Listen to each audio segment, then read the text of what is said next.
विक्रमा, मला खूप दिवसांनी आज आनंदी दिसतो आहेस। होय माते, निमित्तही तसेच आहे। काय निमित्त आहे?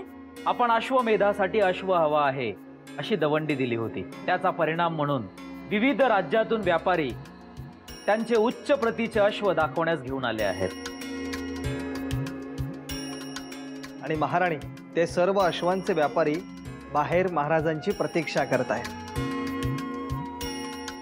माते, आम्ही तेच अश्व बघण्यासाठी जात आहोत। त्या अश्वापैकी दिव्य असा अश्व निवडावा अशी मनोमन इच्छा आहे।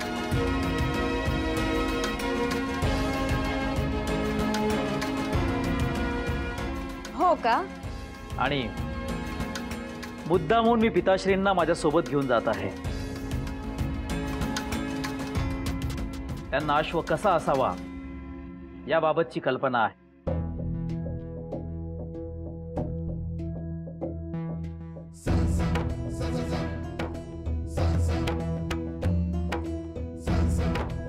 मी विक्रमास सोबत जाण्याबाबत नकार देत होतो, पण तो माझे ऐकण्यास तयार नाही।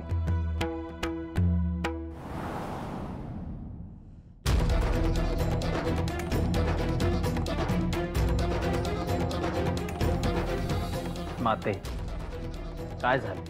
काही नाही, पण तू ह्यांना घेऊन जाऊ नकोस।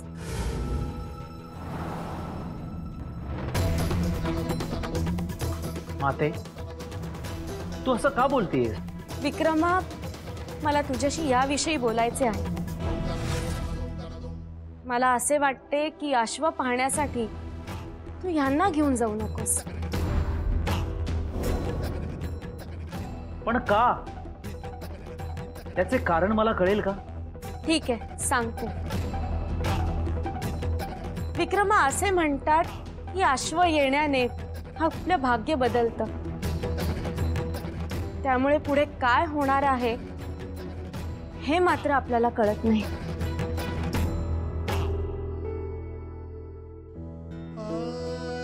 माते, असं कोड्यात बोलू नकोस। जे काही आहे ते स्पष्ट सांग। एकदा असेच घडले होते। आपल्या नगरात अश्व घ्यायचे होते। त्यांना अतिशय निपुण भव्य असा अश्व घ्यायचा होता आणि त्यांनी तसा अश्व घेतला सुद्धा। पण त्याची लक्षणं ह्यांना काही ओळखू आली नाही। त्यामुळे भयंकर असे परिणाम भोगावे लागले।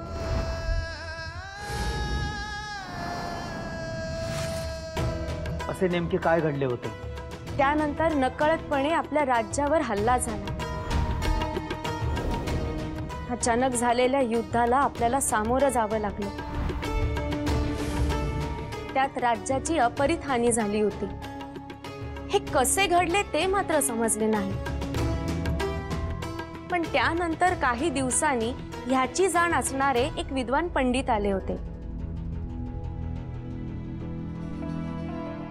त्यांनी सांगितलं, जेव्हापासून आपण हा अश्व घेतला आहे तेव्हापासून हे सगळे घडत आहे। मग त्यांच्या सांगण्यावर आपण त्या अश्वाला राज्याच्या बाहेर सोडले। तेव्हा कुठे पुन्हा सगळे सुरळीत झाले।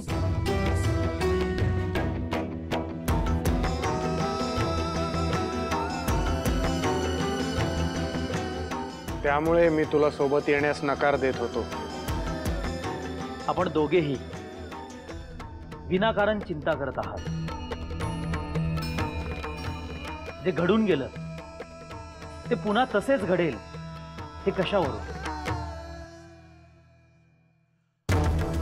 माते, तो भूतकाळ होता आणि आता आपल्याला वर्तमानाचा विचार करावा लागेल। आपल्याला तुर्तास तरी अश्वमेधासाठी एक अश्व हवा आहे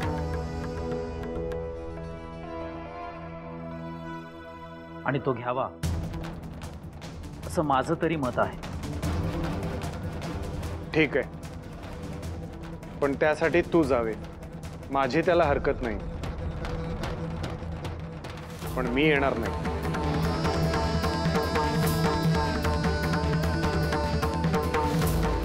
ठीक आहे, जशी आपली इच्छा. चला प्रधानजी.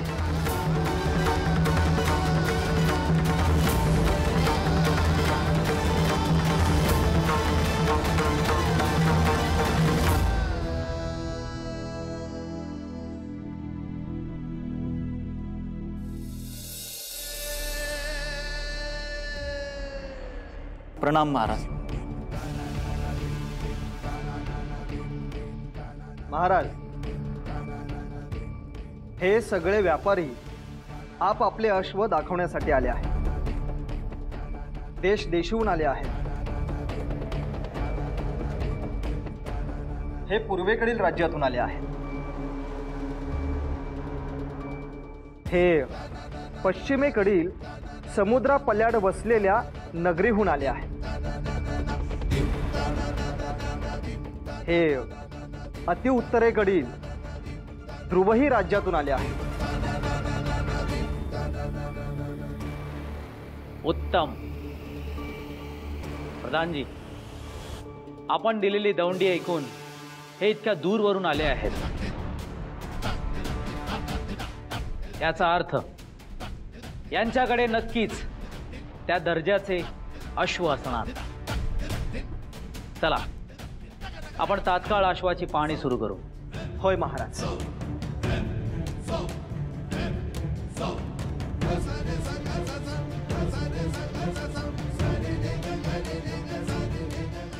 आता सर्व व्यापाऱ्यांनी एक एक करून पुढे यावं आणि आपल्या अश्वांची विशेषतः सांगावी.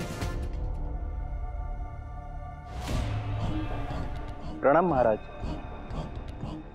माझ्याकडील सर्वच अश्व फार चांगले आहेत, परंतु हा मसुदा जातीचा अश्व मला प्रिय आहे,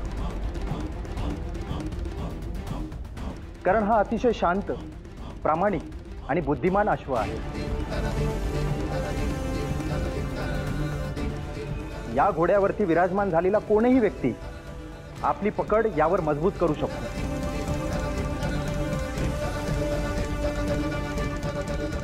पुढे.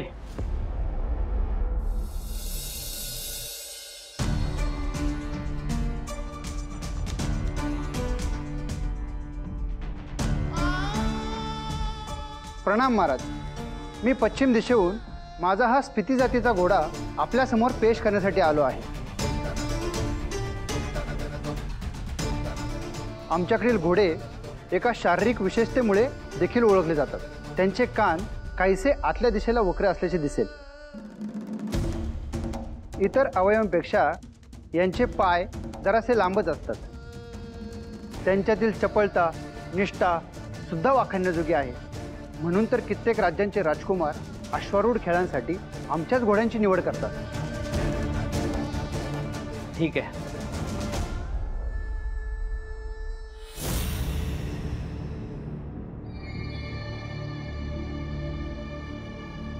प्रणाम महाराज. महाराज, मला खात्री आहे की माझा अश्व तुम्हाला नक्कीच आवडेल, कारण कित्येक राजांनी त्याचं वर्णन ऐकून त्याची वर्णी आपल्या घोड दलात लावली आहे.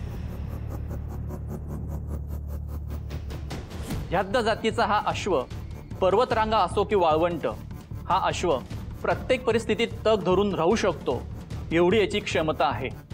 हा खूप बुद्धिमान आहे. हा जिथे जातो त्या जागेचा नकाशा याच्या डोक्यात तयार होत जातो. याचा अर्थ याने जिथून प्रवास सुरू केलाय तिथे हा परत येऊ शकतो.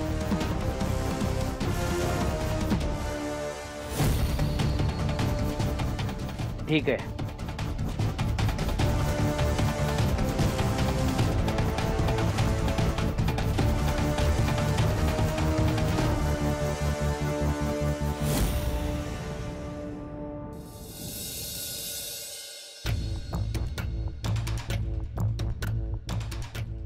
महाराज, काय झालं प्रताप? अशा कोणत्या घण विचारत आहेस?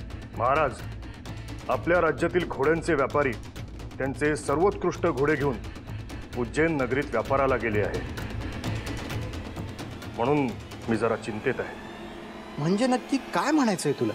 महाराज, मला एवढंच म्हणायचं आहे आपल्या राज्यातील मौल्यवान आणि उत्कृष्ट अशा गोष्टी आपल्याच राज्यात असायला हव्या. आपणच त्यांचा उपभोग घ्यावा हेच योग्य ठरेल. असंच जर आपण आपल्या गोष्टी बाहेर विकायला लागलो तर दुसरे लोक त्या वस्तूंचा फायदा घेतील आणि ते मला योग्य वाटत नाही महाराज. अगदी योग्य बोलत आहेस तू. आपल्या राज्यातील उत्तम आणि सरस गोष्टी ह्या आपल्या राज्यातच राहायला हव्या. लवकरच तसा कायदा काढला जाईल ज्यात बाहेरील राज्याशी व्यापार करण्यास बंदी घातलेली असेल आणि जो कोणी या नियमाचं उल्लंघन करेल त्याला कठोर शिक्षा केली जाईल.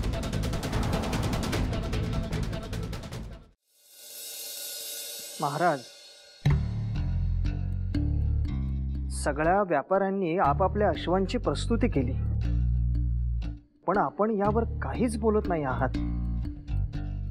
काय झालंय? मला काय बोलावे काही कळत नाहीये प्रधानजी. सर्वच अश्व उत्तम होती, पण मला जसा अश्व हवा आहे तो यामध्ये नाहीये.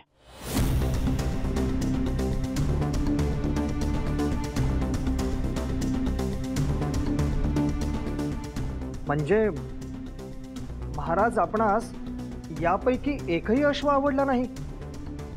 आपल्या मणीची जागा घेईल असा एकही अश्व यामध्ये नाहीये. आजही आपल्याला हवा तसा अश्व न मिळाल्यामुळे ही मोहीम थांबवली नाही, तर अश्वाचा शोध सुरूच राहील.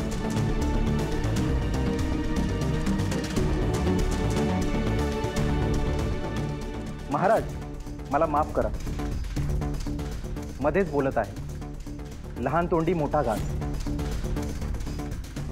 माझ्या कित्येक पिढ्या घोड्यांचा व्यापार करतात. मी स्वतः लहानपणापासून हा व्यापार बघत आलो आहे. परंतु आज इथे जसे घोडे पाहिले त्याहून अधिक चांगले घोडे मी याआधी कधीच पाहिले नव्हते. मला असं वाटत आहे की या भूलोकी याहून अधिक उंची आणि सरस असलेले घोडे मिळणं केवळ अशक्यप्राय आहे.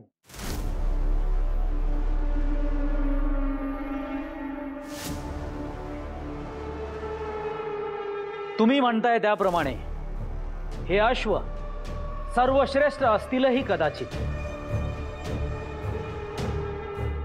पण मला जसा अश्व हवा आहे तो यामध्ये नाहीये. आणि माझी खात्री आहे या भूलोकी नक्कीच कुठेतरी असा अश्व असेल ज्याला मी पाहता क्षणी तुम्हाला आवडेल.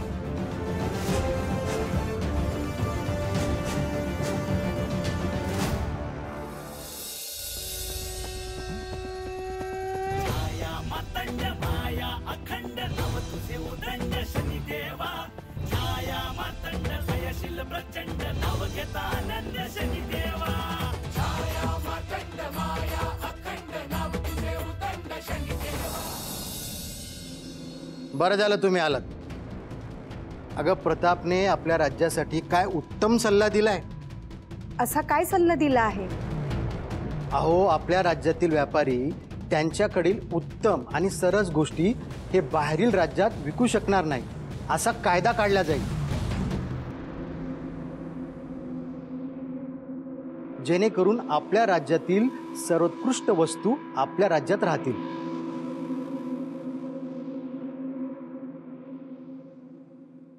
आज्ञा असावी महाराज.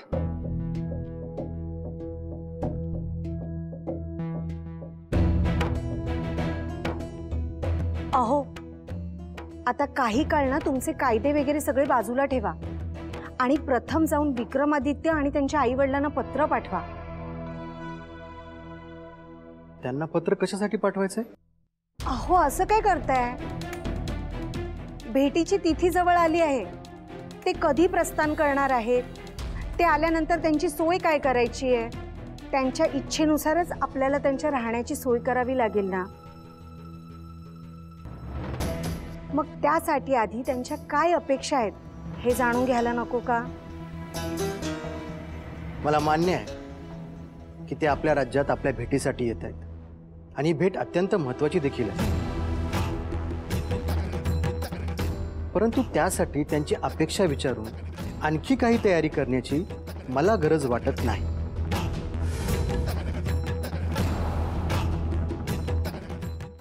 आपण असे का म्हणत आहात पिताश्री? हे बघ पद्मसेन, तुझी इच्छा होती म्हणून आपण त्यांच्याकडे तुझ्या विवाहाचा प्रस्ताव पाठवला आणि ही भेट देखील ठरवली. यापुढील सर्व त्यांच्या निर्णयावर अवलंबून असेल. त्यासाठी आपल्याला तयारी ठेवायला हवी. अहो, आपण हे काय बोलत आहात? आणि नक्की कसली तयारी? रेवती, तुम्ही असे गृहीत धरून चालला आहात का हा विवाह नक्की झाला आहे? हा फक्त बघण्याचा कार्यक्रम आहे. समजा काही कारणास्तव त्यांना पद्मसेना नाही आवडली तर? विक्रमादित्य आणि त्याच्या मातापित्यांनी या विवाहाच्या प्रस्तावाला नकार दिला तर आपण दुसरा पर्याय ठेवायला हवा. दुसरा पर्याय? कशासाठी हवा आहे दुसरा पर्याय? तुझा विवाह करण्यासाठी. विक्रमादित्याने जर तुला नकार दिला तर निवडलेल्या दुसऱ्या मुलाशी तुझा विवाह केला जाईल.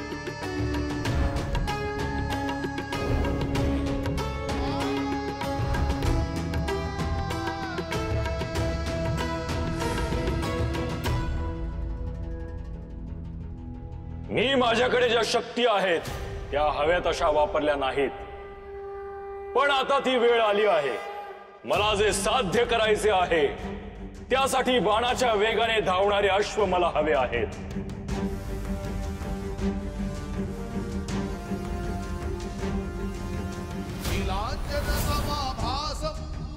रविपुत्रं यमाग्रजम् नीलांजन समाभासं रविपुत्रं यमाग्रजम्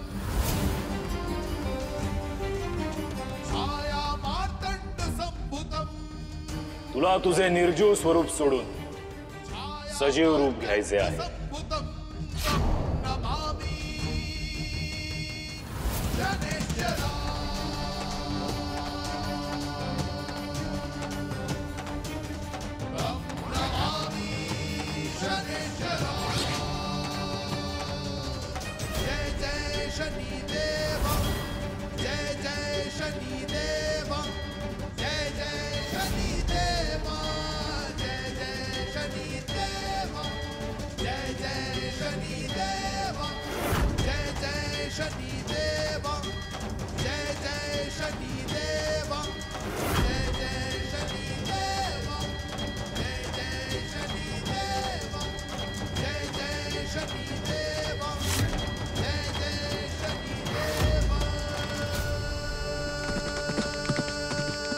थांबा,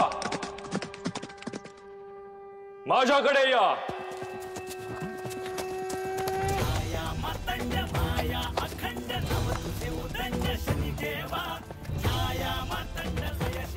एका अत्यंत महत्वाच्या कार्यासाठी तुमची उत्पत्ती करण्यात आली आहे आणि आता आपल्याला निघायचे आहे.